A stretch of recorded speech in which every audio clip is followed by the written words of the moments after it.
கவிதை வரும்.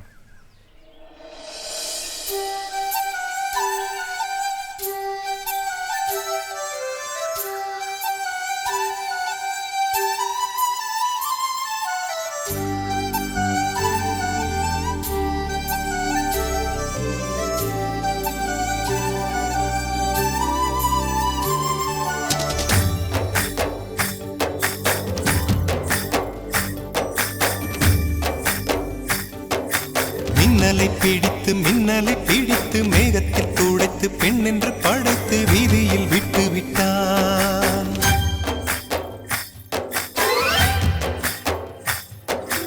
இப்படி இன்னொரு பெண்மையை படைக்க தன்னிடம் கற்பனை தீர்ந்ததை எண்ணித்தான் பிரம்மனும் மூர்ச்சையுற்றான்.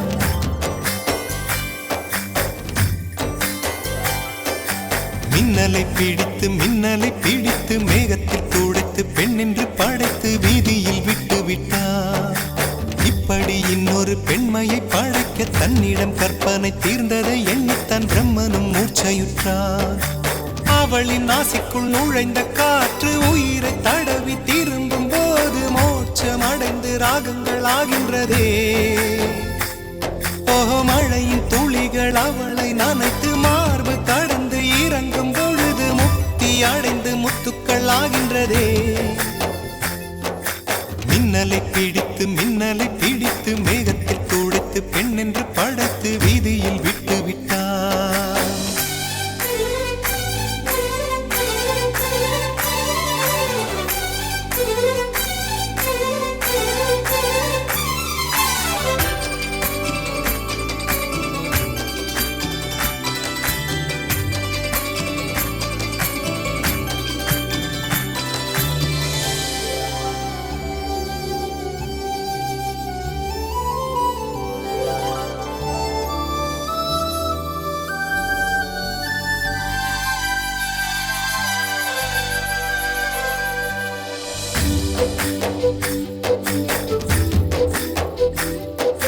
நிலவின் ஒளியை பிடித்து பாலில் நனைத்து கன்னங்கள் செய்து விட்டார்.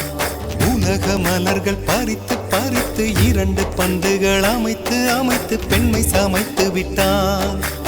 அழகு என்பது ஆண்பாலா பெண்பாலா என்பதில் எனக்கு சந்தேகம் தீர்ந்தது. அழகு என்பது நிச்சயம் பெண்பாலடா. கவிதை என்பது மொழியின் வடிவம் என்றொரு கருத்தும் இன்று உடைந்தது. கவிதை என்பது கன்னி வடிவமடா. மின்னலை பிடித்து மேகத்தில் துடைத்து பெண் என்று படைத்து வீதியில் விட்டு விட்டார்.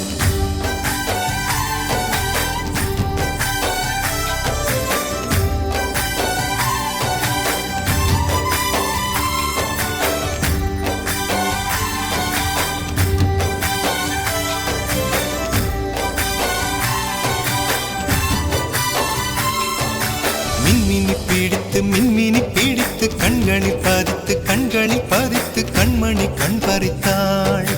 தங்கத்தை எடுத்து அம்மியில் அரைத்து மஞ்சளாய் நினைத்து கண்ணத்தில் குழைத்து ஜீவனை ஏன் எடுத்தாள். காவித்துறவிக்கும் ஆசை வளர்ப்பவள், அருகம் புல்லுக்கும் ஆண்மை கொடுப்பவள், பெண்களின் நெஞ்சுக்கும் பித்தம் கொடுப்பவளே.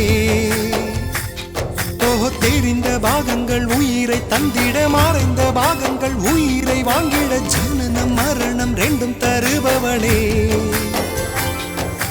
மின்னலை பிடித்து மேகத்தில் துடைத்து பெண் என்று படைத்து வீதி